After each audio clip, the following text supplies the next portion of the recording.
Un altro piccoletto. Questo è molto piccolo. Accidenti, se è È piccolo. lilipuziano. È lilipuziano. Scusate, stiamo usando il cellulare per sentire un po' di musica. Piccolo ma Interessantissimo. interessante. Allora, tra l'altro questa è una delle pochissime aziende che produce in Italia, Sì, a Firenze. A Firenze. Quindi ce l'abbiamo, diciamo, vicino casa. Allora, per fare il quadro, Volumio è l'azienda che produce Volumio, Che è il software, il che è una sistema cosa. operativo player, Ma anche che da un po' di tempo si era dedicata a dell'hardware, quindi c'era stato il Volumio primo, primo che aveva vinto l'Acer. che aveva vinto l'EISA, e poi a Monaco, maggio scorso, ha presentato una linea di 3 apparecchi, e li proveremo tutti e 3. Aspetta, perché c'è anche l'intervista. Certo, c'è l'intervista sul canale. Sul canale, attenzione, dimenticavo. Quindi nell'intervista a Michelangelo Guarise, che è il Deus ex machina dell'azienda, avrete la panoramica sui 3 prodotti, Esatto. il primo dei quali è l'amplificatore integrato con piattaforma di streaming a bordo, ovviamente basata su Volumio, che si chiama Integro. Esatto. Integro. Ce lo proviamo, ce lo guardiamo, e molto interessante. A tra poco. A tra poco.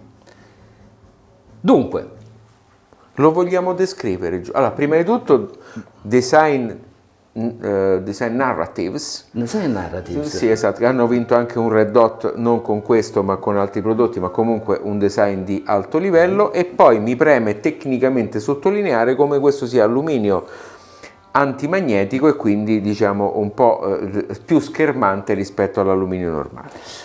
Dunque, quadro generale. Questo prodotto è un prodotto che è destinato a l'ascoltatore che probabilmente non ha un impianto in casa, quindi è una sorta di primo impianto, o potrebbe essere invece il secondo impianto, il piccolo impiantino da studio, il piccolo impiantino nella casa di Esatto, vacanza o qualcosa del che ha velleità qualitative, e diciamo molto basato sull'uso del network, delle nuove piattaforme, perché questo ha un ingresso, lo vedremo, un ingresso linea, però fondamentalmente è un media player con un amplificatore interno. Esattamente. E dunque l'oggetto, lo vedete qui sul tavolo, è piuttosto piccolino, che è perfettamente in linea con la filosofia dell'apparecchio, e dispone di un controllo del volume e un controllo ingressi. Tra l'altro è carino, no? Sottolineare, lo possono vedere sui nostri video, come gli amplificatori della stessa potenza da 50 watt in classe AB siano giganti rispetto a questo, e questo invece, che è un amplificatore in classe D con chip Infineon, è piccolo, sì. Non scalda per niente. No. Ha ovviamente l'uscita per la cuffia, sì, di alto livello e di ottima qualità, con un chip dedicato particolare. Assolutamente. E insomma, secondo me, al di là dei contenuti tecnici, che pure ci sono e li vediamo, è un bel progetto, perché, come dire, ha una sua filosofia di pensiero ed è perfettamente ritagliato sulle esigenze di un, secondo me, ascoltatore moderno, ascoltatore, un pubblico nuovo, insomma un pubblico che è un po' differente, parecchio differente da noi due, diciamo. Da noi due. Però se poi continuiamo a dire che bisogna svecchiare il mondo degli audiofili, bisogna attrarre nuove persone, certo non le si attraggono con le proposte. In questo modo, senza alcun non le si dubbio. attraggono con le proposte da 100.000 euro, ma le si Certo. attraggono con proposte certo, questo volevo dire, sì. di questo tipo. Questo costa poco più di 1.000 euro, poi magari nella prova d'ascolto lo diciamo, però è fatto in modo particolare, e anche su questo ci soffermeremo rispetto all'analisi tecnica. Comunque è teoricamente limitato a 2492, ma semplicemente perché ha una geometria interna di costruzione estremamente intelligente, dove tutto il percorso del segnale è in digitale. Siccome più di 2492, diciamo, l'engine di Volumio non può fare, hanno preferito rimanere a 2492, che poi è una risoluzione del 99,9%, però avere, diciamo, la qualità di un passaggio lineare in digitale all'interno dell'apparecchio. Lo vedremo poi nell'analisi tecnica. Una cosa che mi preme dire è, ovviamente c'è un ingresso network. Poi che altri ingressi ci sono? C'è un ingresso linea, c'è un ingresso linea e un'uscita subwoofer. E un'uscita subwoofer. E c'è poi, mi pare, lo slot per...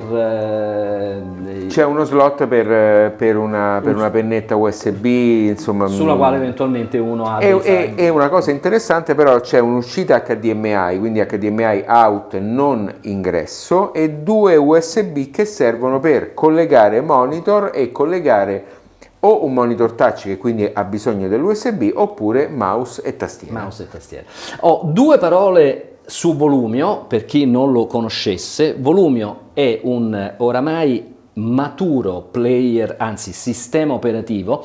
Nasce, se vogliamo, per Raspberry, o quindi per processori con architettura ARM, e quindi le classiche System on SoC, System on Computer, quei piccolini, quindi molto pensato per l'autocostruttore, ma ne esiste anche una versione di Volumio per piattaforma x86, quindi per architettura. Oramai c'è, e parte dal presupposto diciamo, di Michelangelo Guarise di voler utilizzare un qualsiasi tipo di computer per sentire bene la musica, e questo lo cominciava a pensare 10 anni fa. 10 anni fa, sì. La cosa interessante è che nell'ultima release 3.3 Universal, che io peraltro ho anche avuto modo di recensire con un articolo su carta stampata, il prodotto è arrivato veramente ad un elevato livello di maturità.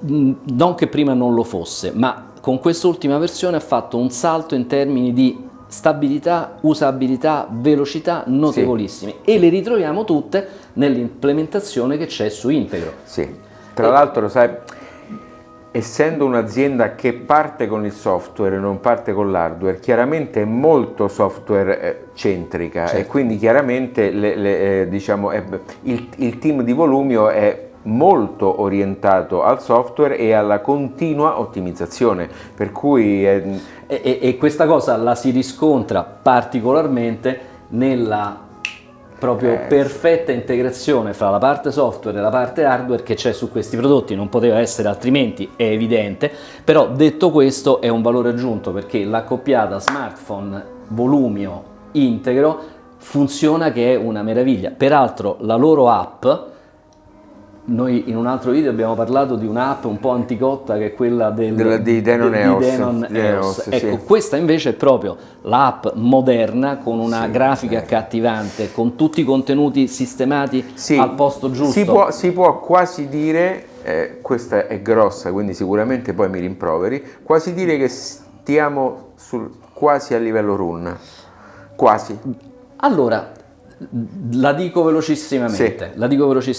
Volumio Software ha 2 livelli di abbonamento, uno gratis e uno abbonamento a pagamento. Prima c'erano più livelli, adesso hanno semplificato, e quindi c'è una versione gratis che è molto stringata in termini di contenuti aggiuntivi. La versione a pagamento, si chiama Premium, costa una sessantina, che è però compresa all'interno di questi. E allora, i contenuti extra, e io mi riferisco alle biografie degli artisti, la discografia dell'artista e le copertine, roba di questo genere qui, un po' come ci ha abituato Run, le troviamo. Non solo, ma hanno aggiunto da qualche tempo anche la funzione multiroom, che invece mancava su Volumio e che su Run era anni che c'è. Fa fare un ulteriore passettino verso diciamo il suo competitor Run. Ora è chiaro che manca quella creazione di quell'albero di relazioni, quell'ipertesto che Run riesce a costruire magicamente, che per qualcuno, io mi metto fra questi, anche io, è proprio un piacere.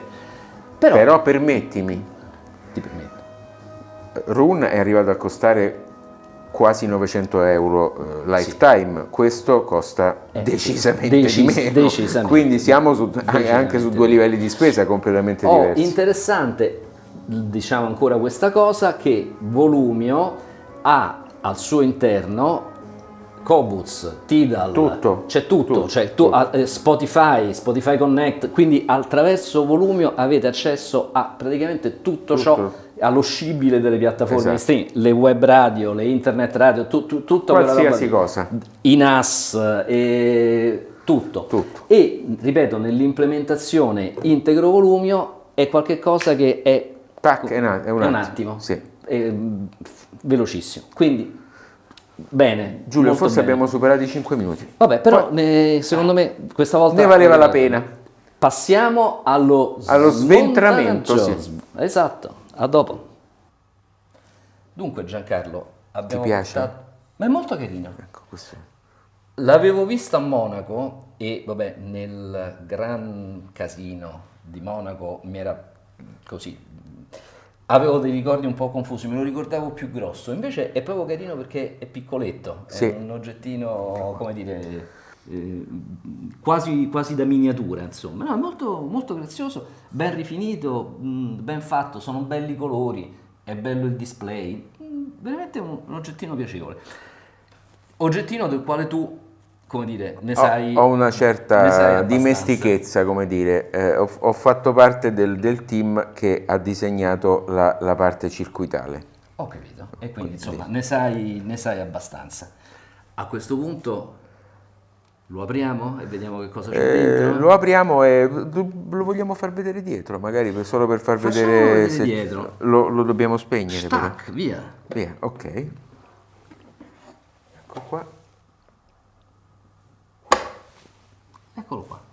Quindi connessione degli altoparlanti, 1 e 2 e poi c'è un ingresso analogico, un sub-out, un ingresso coassiale, l'alimentazione, la quale alimentazione con un piccolo alimentatore, e ho molto insistito perché fosse il più grande possibile. Il più grande possibile, da quanto? Da 24? 24 volte 6 ampere. 24 volte 6 ampere. E poi, essendo questo un prodotto fortemente votato al digitale, evidentemente c'è una pletora di ingressi digitali, quindi c'è network, micro SD, HDMI out però. Quindi hai l'uscita bellissima dell'interfaccia di Volumio che supporta anche il touch, per cui se tu hai un display touch puoi diciamo tappare direttamente sullo schermo, oppure puoi attaccare un mouse all'ingresso USB e una tastiera e interagire come se fosse un computer. Assolutamente. E poi c'è una porta USB, un ottico e un coassiale. Esatto. Quindi tutto quello che può servire dal punto di vista... E poi è anche dal punto di vista dello spazio, di più, non c'entrava, non di più, anche volendo. Adesso allora, lo apriamo. Ripeto la domanda. Sì, lo apriamo. Sì, scusa, lo apriamo. Allora, cablaggio ordinato, ma del resto non c'erano molti cavi da collegare. L'elaboratore non è un Raspberry, non è una Tinkerboard, ma è un Cadas Vim 3L, ed è questo qua, è la parte che fa tutto il media player. Esce con un protocollo che si chiama I2S, che ha il segnale digitale e il segnale di clock separati. Qual è la differenza tra l'integro e un qualsiasi altro prodotto digitale? Che il collegamento è esclusivamente nel dominio del digitale, per cui i 2 chip Infineon, che sono utilizzati uno per ogni canale, quindi a ponte per circa 50 watt reali su 8 ohm, ricevono il segnale direttamente in digitale. Questo è un grosso vantaggio, perché normalmente in questo tipo di amplificatori si passa dal dominio del digitale al dominio dell'analogico, e poi con un DAC, normalmente si usa un Sabre, si ripassa nel dominio del digitale per entrare dentro ai chip di amplificazione, oppure si usano i DAC interni ai chip di amplificazione. In questo caso invece i chip Infineon sono scelti proprio esclusivamente con l'ingresso digitale. Quindi in sostanza abbiamo un passaggio del segnale in meno. Ci troveremo un convertitore da analogico a digitale per l'ingresso linea e ovviamente un convertitore un po' più semplice dal digitale all'analogico per l'uscita subwoofer. Questi condensatori sono dei condensatori molto preziosi e che io ho voluto che fossero questi perché sono dei condensatori Vima Rossi che abbiamo già incontrato in altre realizzazioni e che hanno fatto una grande differenza sonica. Tutto quello che vedete è un po' scelto soprattutto dal punto di vista del suono. Anche il chip di amplificazione per la cuffia è un chip di amplificazione di alto livello che può essere utilizzato con alimentazioni diverse. In questo caso è alimentato a 5 volt e riesce però a dare delle prestazioni davvero eccellenti. Ultima cosa che mi preme sottolineare e si vede è l'interfaccia Bluetooth, che è un'interfaccia Bluetooth Premium e quindi riesce ad avere delle prestazioni audio superiori rispetto a molte altre. Mi sembra di aver detto praticamente tutto e quindi, caro Giulio, possiamo dire come suona. Chi lo sa come suonerà? Non lo so. Suona bene, ve lo dico io. Si sta comodi qua? No, perché sappi che in un video, non so se è precedente, ho assaggiato il potere della forza. Il potere della mia meravigliosa poltrona Esatto. da ascolto. Va bene. Che poi, a dirla tutta, il rammarico di questa stanza è di avere la parete dietro la testa. Nel senso che questa stanza, ne parleremo poi in un prossimo video, un po' di acustica ambientale. Sì. Questa stanza io ci ho provato in tutti i modi a orientare il tutto ruotato a 90 gradi, quindi con i diffusori messi lì e la sedia messi lì. Non c'è verso di farla suonare. Però Giulio, qui non ci sbatti le corna. No. Quindi... Però avere aria dietro la testa, come succede nella sala quella grande su di sopra, è una cosa tanto più bella. Ci accontentiamo. Queste sono considerazioni che riguardano l'integro, che ha suonato in questa sala, sonorizzandola in maniera più che soddisfacente, anche chiamato a pilotare dei diffusori che io credo che chi lo ha progettato, e qua c'è anche un po' di zampino tuo, esatto, francamente non pensava a questa caratura di diffusori con cui lo abbiamo fatto andare. No. Noi lo stiamo facendo andare in questo momento con una coppia di Scansonic e 2.5 MB 2.5B, però l'abbiamo fatto andare con le Vivid S12 Kaya, l'abbiamo fatto andare con le Martin Design. Guarda, io nello sviluppo sono state utilizzate delle 686 della Bowers & Wilkins perché sono un diffusore con un eccellente rapporto qualità-prezzo e che probabilmente si avvicinano di più a quelle che verranno normalmente collegate a un amplificatore come l'Integro, ecco. Certo. Però di nuovo qui secondo me va fatto un piccolo ragionamento. Applicare la griglia di valutazione tipica da recensore audio a un prodotto come l'Integro secondo me è un po' fuorviante, perché secondo me sono altri gli aspetti che vanno sottolineati. Il che, badate, non significa dire questo è un prodotto che suona così e così ma è tanto comodo da utilizzare. No, questo è un prodotto che è tanto comodo da utilizzare sicuramente, suona particolarmente bene, però probabilmente non verrà utilizzato in un contesto come questo, cioè come posso dire, il Sancta Sanctorum, la stanza specifica dedicata all'ascolto. Io questo è un apparecchio che me lo immagino sul tavolo o accanto al televisore nella piccola stanza. Poi è talmente piccolo e allo stesso tempo potente perché sono una cinquantina di watt. Allora tieni conto, se ne parlerai male io prendo la spada della forza e mi infilzi. No, ma non ne parlo male. Allora, a livello di integrazione hardware e software, lo abbiamo detto nell'apertura, prima, certo. È fantastico, cioè veloce, semplice da usare, piacevole da utilizzare, quindi da questo punto di vista veramente imbattibile. Sonicamente io quello che ho avuto come sensazione, indipendentemente dal diffusore che abbiamo utilizzato, è un amplificatore piuttosto aperto in gamma alta, quindi come posso dire, molta aria, molta apertura. E tu pensa che questa aria e apertura l'hanno data i condensatori che vengono utilizzati sui chip Infineon?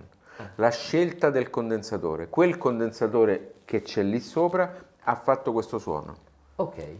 Quindi anche come poi, quanto poi dal punto di vista della progettazione e dell'ascolto, anche un singolo componente può cambiare completamente il suono del prodotto. Il che impone magari qualche attenzione nella scelta del diffusore da abbinargli, perché se uno mette un diffusore che già del suo è un po' esuberante, un po' troppo generoso in gamma medio-alta e alta, forse rischia di finire ad avere un po' di un'aggressività nel suono. Leggermente aggressivo, però questo è significato anche particolare neutralità in gamma media e una ottima forza in gamma bassa, perché teniamo conto che questi sono chip in classe D da 25 watt messo a ponte, quindi sono 50 watt a canale, ma sempre un classe D e quindi è già un risultato molto buono quello che è stato ottenuto, certo. Estremamente buono. Allora, mi risparmio la solita tiritera, la solita chiacchiera, a questo punto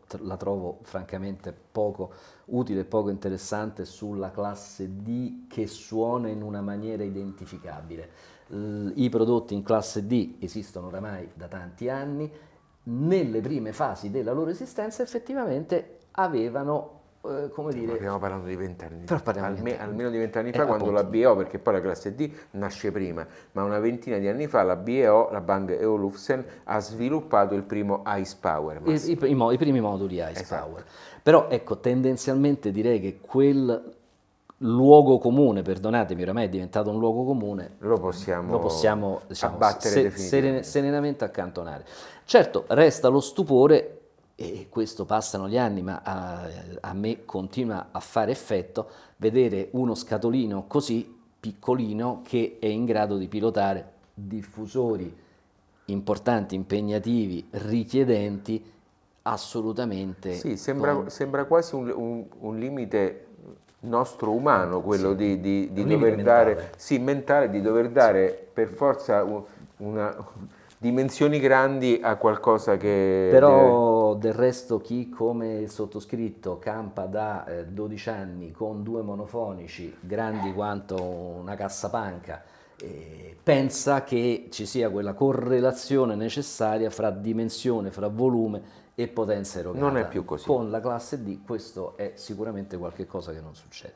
Comunque, tornando all'integro, secondo me suona bene, non ho alcuna difficoltà a dirlo, e il suo suonare bene è ulteriormente, come posso dire, accentuato nella mia percezione dalla bellezza dell'oggetto e dalla praticità d'uso dell'oggetto. E volevo poi sottolineare una cosa: tu non sei un grande amante delle cuffie, ma l'uscita cuffia è particolarmente curata, quindi chi ha una cuffia se la può godere alla grande. Perfettamente, questo mi dispiace, è un mio limite che magari qualcuno mi criticherà per questa cosa, ma io non riesco a stare più di qualche secondo con una cuffia in testa, mi dà proprio fastidio fisico.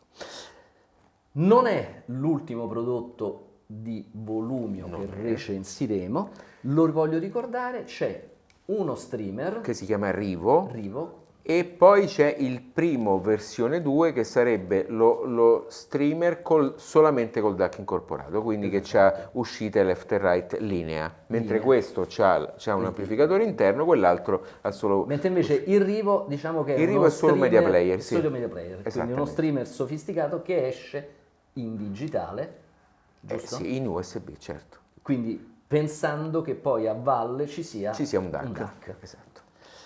E grazie, se questo video vi è sembrato interessante, mi raccomando, schiacciate sul pulsante iscriviti, ma anche se non gli è sembrato interessante, direi che lo possono fare comunque. Comunque, assolutamente. E ci vediamo alle prossime puntate. Grazie, ciao. Ciao.